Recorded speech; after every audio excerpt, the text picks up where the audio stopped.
it's a pleasure to welcome Dr. Camila Forkosh-Lavan, licensed practicing psychologist and business consultant, joining us from Jerusalem. Thank you so much for your time. Before we get to the project, let's start with this anxiety and stress we're talking about here in studio. In the country, it's still processing a 2-year war after October 7th, and now back in and out of bomb shelters as the war on Iran continues. A resilient nation facing a clear existential threat.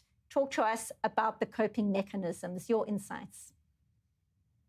Thank you so much for having me again and again for covering such important topics, right? It's invaluable. As you have just mentioned here and discussed, it's very interesting to see how people from the outside, if they look, they notice our resilience and what is happening within the country. And it's true, it's very, very unique. So you can see also the differences, and I see also the differences between friends, between clients, on how Israelis or people that have moved a long time ago and already kind of like, you know, how you say, drunk the culture and became part of it, versus people that are still a little bit more new, are handling this whole situation and, you know, the previous attacks as well.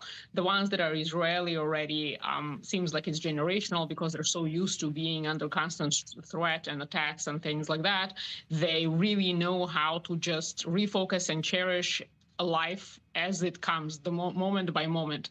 If you ask them what's happening, they're like, oh, everything's fine, everything's okay. And they get up, make an omelet, go laugh, go in the secure room, hide for a moment, come back out, and life is as usual. This is not to say that they're not stressed out, but the difference on how they're handling it is very, very different. And it seems that they're very used to it already. It became kind of the fabric of life, versus people that come out from, you know, come in from the outside, either traveling or just moved in, made Aliyah even a few years ago, are basically in shock, and they cannot figure out a way to cope with the situation. They're more, we can say, clearly see the danger, yes, versus Israelis. It's not that they don't necessarily see the danger, but they are used to kind of running between the raindrops, so to speak, and finding a little flower and being happy right away in the moment. It's amazing. It's crazy amazing, actually. It is so incredible how people are able to immediately focus on getting on with what they were doing. And when we talk about these alert sounds on phones, warning of incoming missiles,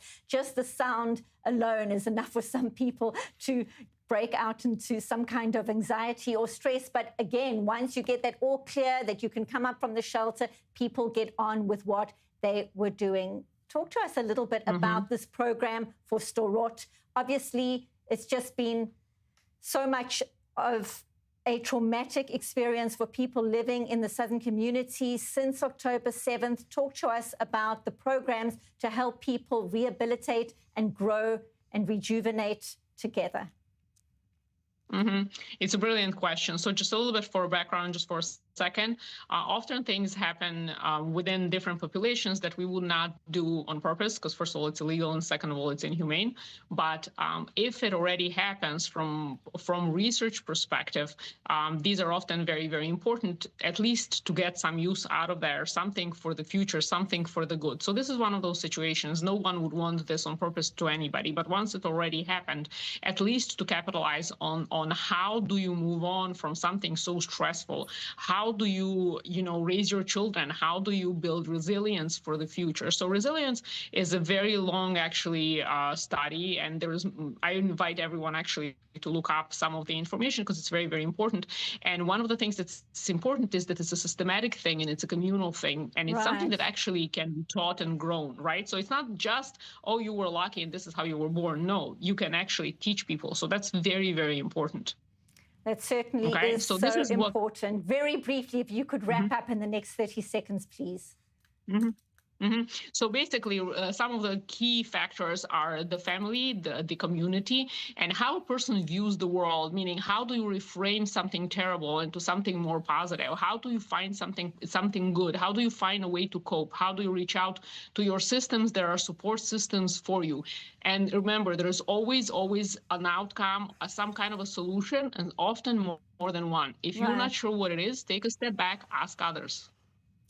And when you ask others, you're in a community and you're united against this existential threat. And that is resilience in the face of evil, standing together. This conversation will continue. It's all the time we have right now, but we always appreciate your time, Dr. Camila Forkosh-Levin. Thank you so much. Thank you so much, as always.